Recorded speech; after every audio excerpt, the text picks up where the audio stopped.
रेखा के पिता दिल्ली में किसी तरह अपने और अपने परिवार का पेट पाल रहे थे, पर एक दिन अरे रमेश, तुम्हारी बेटी के तो समझो भाग्य ही खुल गए। वकील लड़के का रिश्ता आया है। अरे वाह, कब करना चाहते हैं शादी? वो लोग तो जल्द से जल्द ही करेंगे। बाकी शाम को मैंने रेखा को देखने के लिए बुला लिया है। तेरा घर छोटा है तो तुम लोग मेरे घर ही आ जाना। राकेश और उसकी बीवी सारी तैयारी के साथ रोहित और रेखा की शादी कर देते हैं। लेकिन अगले ही दिन देखो रेखा, शादी भले ही हो गई है, लेकिन तुम ये मत सोचना कि मैं किसी जोरू के गुलाम टाइप रहूंगा। रेखा को रोहित की बात अजीब लगती है। मैं ये तो सोच भी नहीं सकती और ना ही चाहती हूँ, लेकिन शादी के अगले ही दिन इस तरह की बात की उम्मीद भी नहीं थी। रोहित रेखा के मुंह से ये बात सुनकर गुस्सा हो जाता है। अरे, काफी जबान भी चला लेती हो। माँ ने सिखाया नहीं कि पति से कैसे बात करते हैं? रेखा अब चुप रहने में ही भलाई समझती है। रेखा, जल्दी से नाश्ता तैयार कर लो। आज पहला दिन है, सारे काम तुम्हें समझा दूंगी। ये नौकरानी है जो तुम्हें बता देगी कि कैसे कैसे क्या करना है। फिर इसकी कल से छुट्टी है।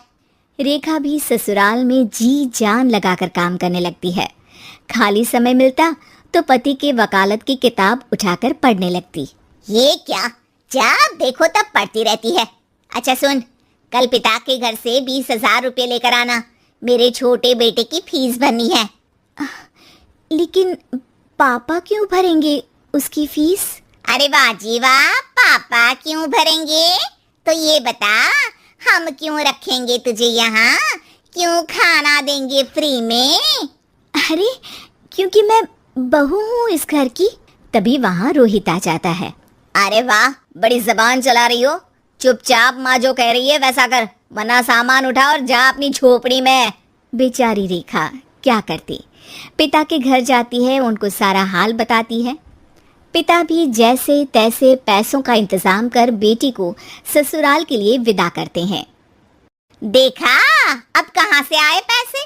अरे बहुत माल है तुम लोगों के पास, बस सीधी उंगली से निकालते नहीं। नहीं नहीं माँ, पापा ने अपनी मोटरसाइकिल बेचकर पैसों का इंतजाम किया है। पता नहीं अब वो ऑफिस कैसे जाएंगे। अरे वाह भाई, ये भी हम सोचे। खैर, जैसे तैसे दिन बीतते हैं। रेखा जहाँ एक प्यारे से बेटे की माँ बनती है, तो वहीं उसका वकालत की किताब में ज्ञान और गहराता जाता है। हे भगवान, बुरे फंसे। ये केस तो लगता है कि मैं हार ही जाऊंगा। देखिए, मैंने आपकी इस केस की फाइल पढ़ी थी। इस केस को जीतना बहुत ही आसान है।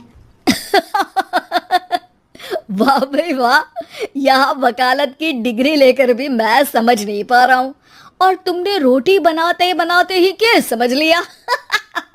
अरे जाओ जाओ, जाकर मुन्ने को संभालो। केस मैं संभालूंगा। ए लड़की सुन, जाकर अपने बाप के यहाँ से 3 लाख लेकर आ। पूरा घर फिर से बनाना है। छोटे की शादी करूंगी तो छोटी बहू को कहाँ रखूंगी? पूरा घर तो तूने घेर रखा है। ऐसा मत बोलिए माँ जी, पापा इतना पैसा कहाँ से लाएंगे? अब तो वो रिटायर भी हो गए हैं। हाँ, तभी तो बोल रही हूँ, रिटायरमेंट के पैसे तो मिले होंगे ना। लेकिन वो अगर आपको दे देंगे तो बुढ़ापा कैसे काटेंगे? रोहित रेखा की बात सुनकर गुस्सा हो जाता है। ए सुन, चल अपना सामान उठा, अपना बच्चा उठा और निकल यहाँ से। रेखा के लाख आग्रह के बाद भी रोहित और उसकी सास उसे घर में नहीं रखते। पापा, मैं तलाक चाहती हूँ। बेटा, मेरे पास वकील के पैसे नहीं है। पापा, आप मुझे वकालत करवा दीजिए, अपना केस मैं खुद लड़ूंगी। इस बार रेखा के पिता भी उसे ससुराल ना भेजकर रिटायरमेंट के पैसों से वकालत करवाते हैं। और फिर एक दिन कोर्ट के बाहर, रोहित, आज तुम अपना ही केस हार गए, वो भी उस लड़की से जिसकी तुमने कभी कदर ही नहीं की। रेखा, मुझे माफ कर दो। मैं इतनी बड़ी अमाउंट कहाँ से लाऊंगा? मैं हर महीने पैसे नहीं दे सकता तुमको। पैसे वहीं से लाना जहाँ से तुम मेरे पापा को लाने के लिए मजबूर करते थे। एक पिता अपनी बेटी की शादी उसकी खुशहाली के लिए करता है, ना कि सारी जिंदगी कर्जदार बनने के लिए। अरे, मेरे ही बेटे की किताब पढ़ पढ़ कर ज्ञान बांट रही हो। वकालत की किताब तो ससुराल में ही पड़ी थी ना। बिल्कुल, यहाँ मेरी गलती रही। जिस पैसे से मैंने इसकी शादी की थी, मुझे वो पैसे पहले इसकी पढ़ाई में लगाना चाहिए था। और आज रेखा एक जानी मानी वकील के रूप में काम कर रही है।